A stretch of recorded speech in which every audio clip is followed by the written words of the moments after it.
Toujours là. Rentre chez toi avant de commencer à sentir la vieille odeur, lol. Mon mari et moi étions à la célébration de la maison de notre fils. Il était devenu le président de son entreprise. Alors que nous étions là, notre belle-fille est sortie de l'étage supérieur, nous parlant avec un ton d'arrogance, nous insultant. Notre fils s'est levé. Il avait l'air de s'apprêter à intervenir pour arrêter les insultes verbales de sa femme. Devrions-nous simplement faire tomber cette maison? Ah.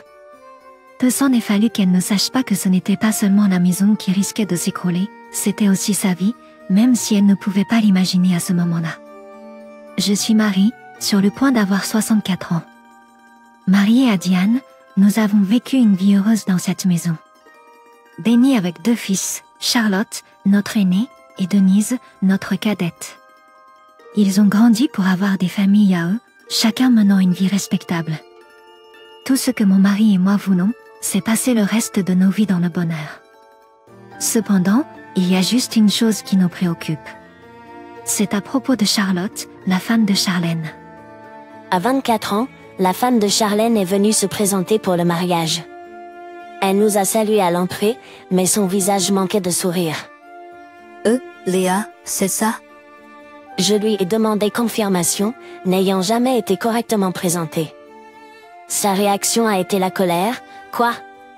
Charlène a-t-il d'autres femmes ou quelque chose comme ça? Elle a grogné. Tant Charlène que moi avons été surpris.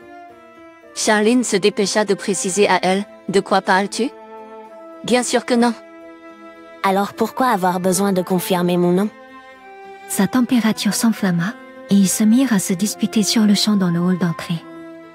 Je m'excuse, c'est de ma faute d'avoir dit quelque chose d'inutile. J'intervins, confuse, essayant d'arrêter leur combat. Bien que je pense que leur jeune âge puisse être un facteur dans son manque de bon sens, j'espère qu'avec le temps, alors qu'ils s'installent dans le mariage, cela deviendra une histoire amusante.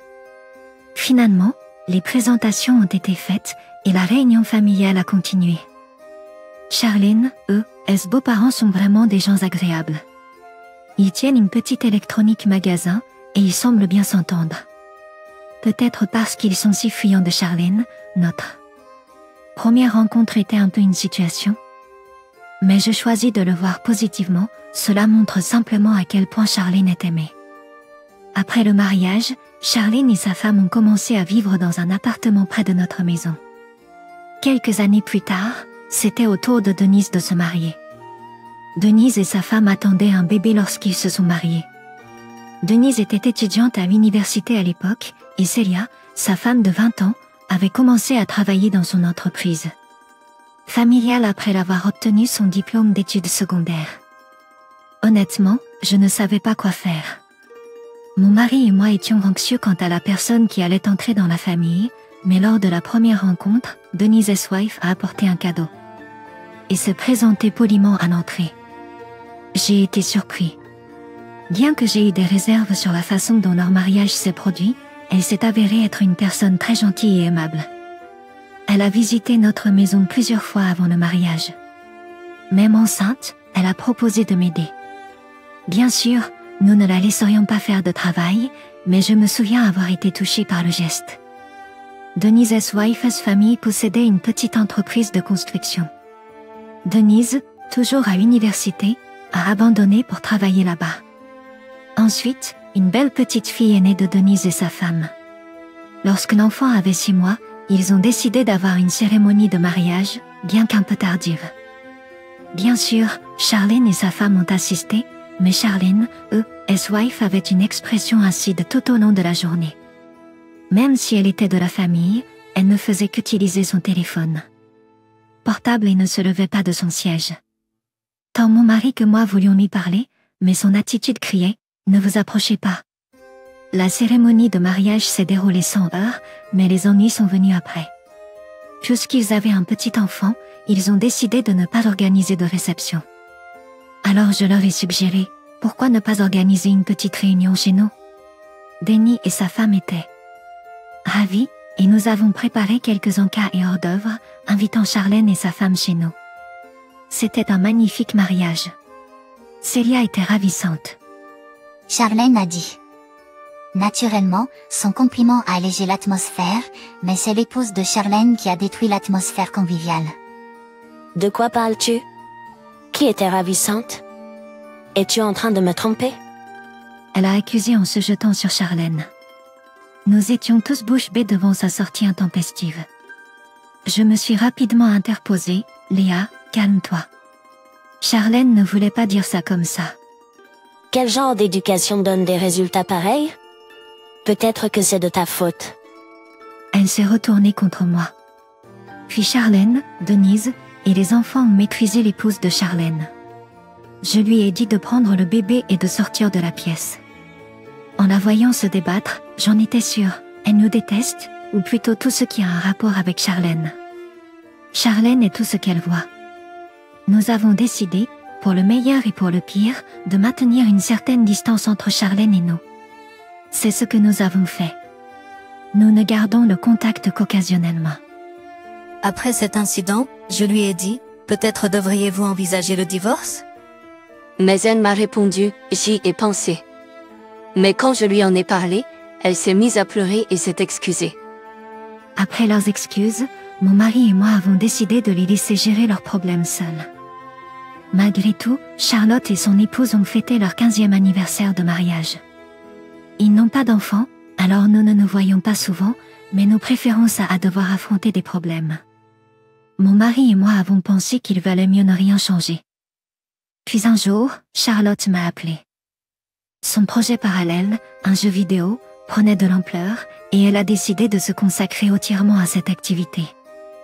En d'autres termes, Charlotte allait devenir PDG. Il développait un jeu d'application et n'avait pas besoin d'un grand bureau, il prévoyait donc d'engager quelques employés pour travailler à distance. Il avait besoin d'une salle de conférence et d'un espace de travail à la maison, il prévoyait donc de construire une nouvelle maison équipée de ceci. Mon mari et moi étions ravis que Charlotte puisse transformer sa passion en carrière et envisage l'avenir. Quelques mois plus tard, une villa était terminée. La famille Denis et nous étions invités à un pot d'accueil. Cela faisait des années que nous n'avions pas vu la femme de Charlot. Pourtant, elle était là, toute adulte, une adulte accomplie. Aucun moyen que le passé ne se répète, nous espérions. Avec cet espoir, nous avons apporté un cadeau festif à la maison de Charlotte. Salut, merci de nous avoir. Je sonnai à la porte, et Charlotte sortit pour nous saluer. Avec ce salut, nous fûmes invités à l'intérieur de sa maison.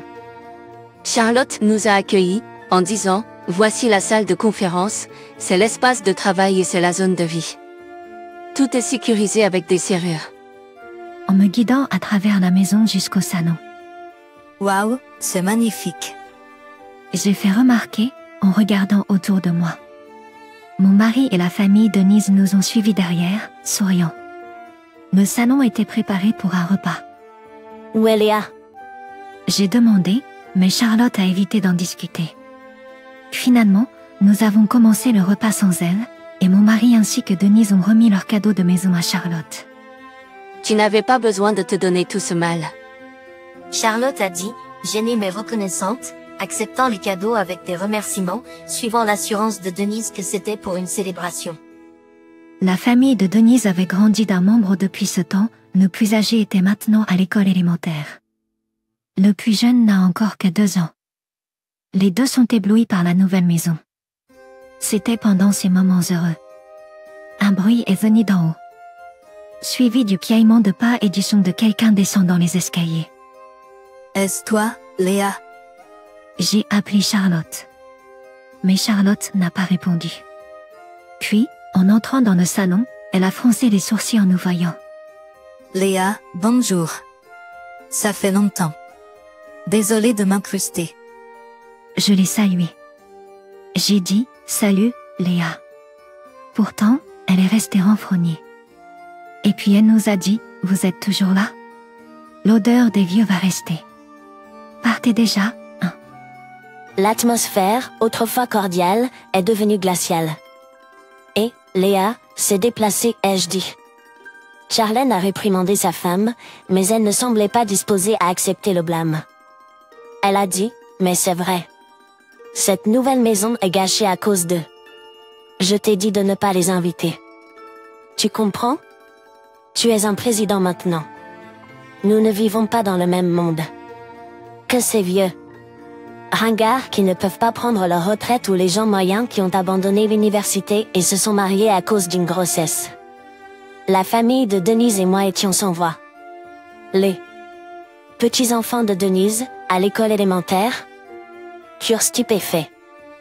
J'ai pris des excuses pour elle, mettant cela sur le compte de la jeunesse ou de son amour pour Charlène, mais j'avais tort. Elle manquait de quelque chose de fondamental en tant que personne, de chaleur et de gentillesse envers les autres. Elle s'aimait. Plus que tout, et son statut de femme du président était primordial. J'étais furieux. Je ne pouvais pas rester silencieux. Au moment où je m'apprêtais à lui répondre, mon mari, qui avait écouté la querelle de Charlène et de sa femme, a poussé un soupir. Il a dit, devrions-nous juste démolir cette maison? Au mot de mon mari, la famille de Denise, moi-même et même Charlène avons regardé en état de choc. Elle a demandé, Damien, tu comprends même ce que tu dis? Il a répondu, bien sûr. Cette maison que j'ai conçue et que Denise a construite pourrait aussi bien ne pas exister. Une maison conçue par un homme âgé et construite par des gens moins que ordinaires n'est pas l'acceptable pour la femme du président de ce pays. Puisque nous vivons dans des mondes différents, peut-être devriez-vous simplement déménager. Il a dit calmement, ce qui a rendu l'atmosphère encore plus intimidante. La femme de Charlot a commencé à trembler à ces mots. En la voyant me regarder, Charlot a soupiré et a dit à sa femme: C'est exactement ce que cela signifie. Cette maison a été conçue par mon père, un architecte de premier ordre, et elle a été construite par l'entreprise de construction de la famille de Celia, avec Denise comme chef de chantier. Je peux avoir le titre de présidente, mais je ne suis toujours pas riche ou célèbre de manière significative. Je dois ma maison à ma famille. En fait, c'est nous, ou plutôt nous, qui sommes les plus ordinaires ici. Non. Moins que ordinaire. La femme de Charlot est devenue pâle en entendant. Elle ne devait pas le savoir. Mais même si elle ne l'avait pas entendu, ne s'était-elle jamais demandé? Il est impossible qu'une telle maison magnifique soit construite avec le revenu et les économies de Charlot seul. Mon mari n'a pas facturé pour le design, et l'entreprise de construction de Denise, dirigée par les parents de sa femme, ne doit pas avoir fait beaucoup de bénéfices. Ils ont coopéré parce que nous étions une famille, et nous ne pouvions pas aller à l'encontre de la bonne volonté des parents de Denise. Pourtant, voici la femme de chat, agissant avec une telle grandeur en raison du statut de son mari. Qui pensait-elle être? Nous sommes moins que ordinaires. Comme si elle ne le croyait pas, la femme de chat a répété ces mots. Le désespoir était évident sur son visage. En effet, comme elle l'a mentionné, mon mari a continué à travailler au-delà de l'âge de la retraite parce que l'entreprise voulait qu'il continue à travailler pour son expertise en tant que architecte de premier plan. Denise était en cours de formation pour devenir le prochain patron de l'entreprise de sa femme. Elle était bien traitée par le personnel et les partenaires commerciaux de longue date, travaillant dur. Pour l'entreprise, bien qu'elle ne soit pas encore dans la position de présidente. Charlotte a dit, c'est vrai. Dans cette foule, je suis en bas. Une femme qui méprise les autres et se comporte de manière supérieure est encore plus basse que cela, lol. Si tu comprends maintenant, excuse-toi auprès de papa, maman et de Denise. Qu'est-ce que tu veux dire? Suis-je vraiment si mauvaise? Tu prends toujours leur parti.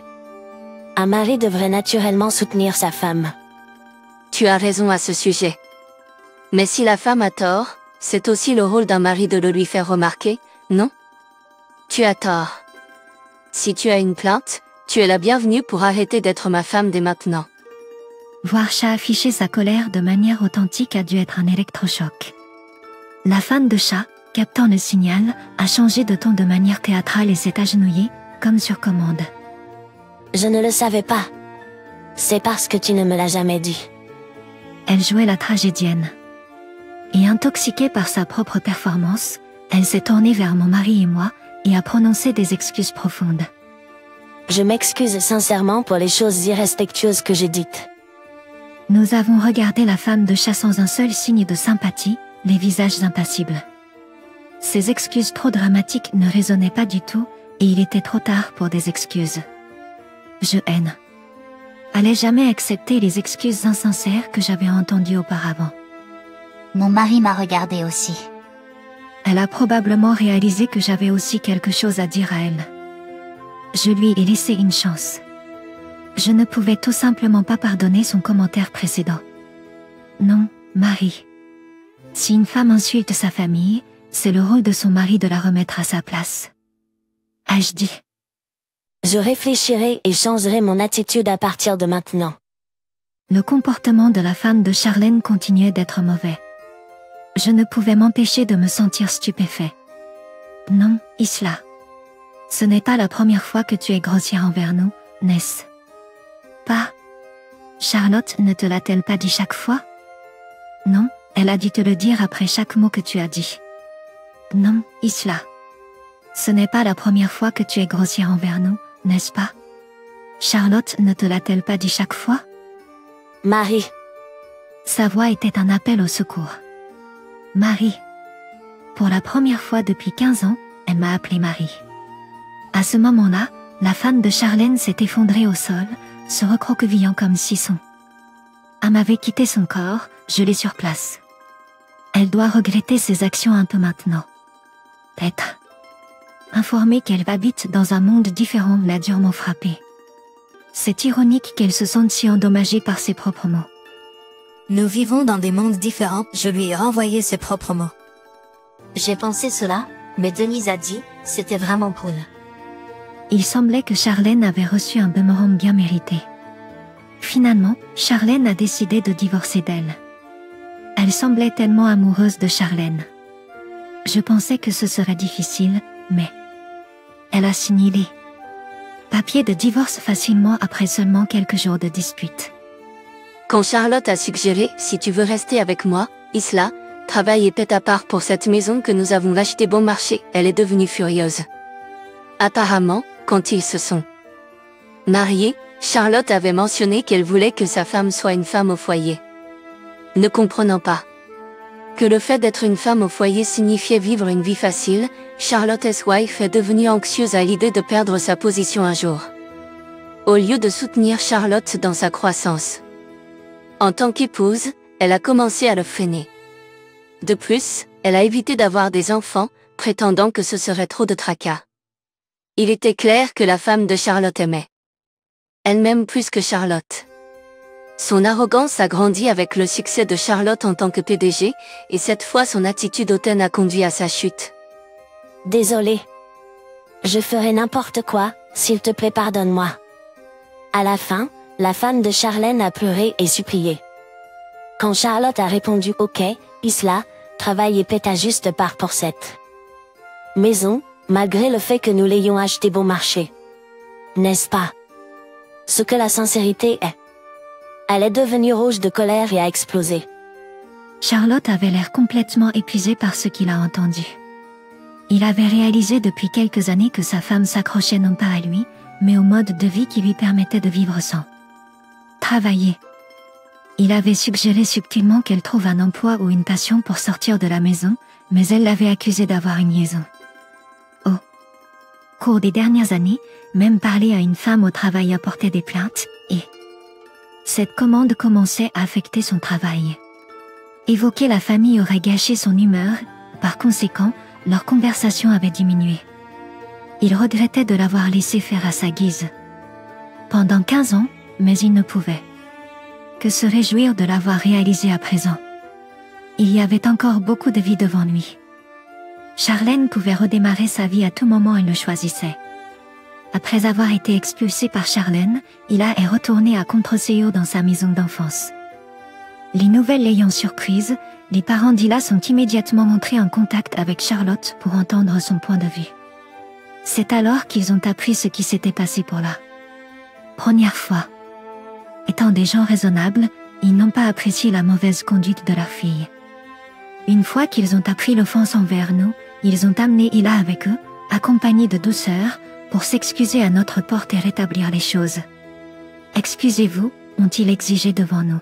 « Non, ce n'est pas grave. » Un pardon ne défait pas le divorce, a répondu mon mari. Nous ne pouvons pas vous demander d'accepter une fille qui a montré un tel manque de respect envers une famille merveilleuse. Nous allons la rééduquer correctement. Nous nous excusons pour tous les ennuis qu'elle a causés. Nous ne savions pas et nous sommes vraiment désolés, ont-ils dit avec des excuses sincères. En regardant ses parents, il a semblé se tortiller de gêne. Ses parents, en colère contre son attitude réticente, ont insisté pour qu'elle s'excuse, la forçant presque à le faire. Cela ressemblait à un enfant qui est forcé de s'excuser. Mais elle n'était pas une enfant, elle était une femme adulte, divorcée et revenue chez elle. S'il vous plaît, vraiment, c'est bon. Redressez la tête, leur ai-je dit, montrant de la considération pour les parents de la femme de Charlène. Après l'incident, Ila s'est retrouvée exclue de la maison de ses parents et a été obligée de signer un bail pour un appartement dans le quartier. Elle travaille maintenant, payant son propre loyer. La femme de Denise aurait apparemment vu Ila travailler au supermarché. Elle semblait être réprimandée par un étudiant à temps partiel. Ila, avec peu d'expérience professionnelle à son actif, être réprimandée par quelqu'un de plus jeune, un étudiant à temps partiel, pourrait bien être le remède dont elle avait besoin. Désormais, sous les yeux attentifs de ses parents, elle mènera une vie sans causer de problème aux autres. C'est loin de la liberté qu'elle a autrefois connue, mais même cette vie restrictive est une bénédiction en soi. Léa, qui n'a jamais réalisé sa propre bonheur et méprisé les autres, jusqu'à ce qu'elle puisse apprécier sa situation actuelle, un peu de difficulté et de rigueur pourrait être nécessaire. Depuis, mon mari et moi vivons une vie paisible dans nos années d'or, sans souci. Bien que Charlène soit seule soit un peu inquiétant, la famille de Denise est proche. Elles sont des sœurs qui se respectent et s'entraident dans les moments difficiles. L'entreprise de Charlène semble bien se porter, elle engage progressivement plus de personnel et continue de croître. Charlène, en faisant ce qu'elle aime, semble plus épanouie qu'avant. Sans avoir à se soucier de qui que ce soit, nous restons en contact avec nos enfants et ils nous emmènent même en voyage une fois par an. Quelle vie de tous les jours luxueuse nous menons, pour laquelle je suis infiniment reconnaissante. Reconnaître les petits bonheurs de la vie quotidienne nous fait nous sentir comme si la vie elle-même était remplie de bonheur.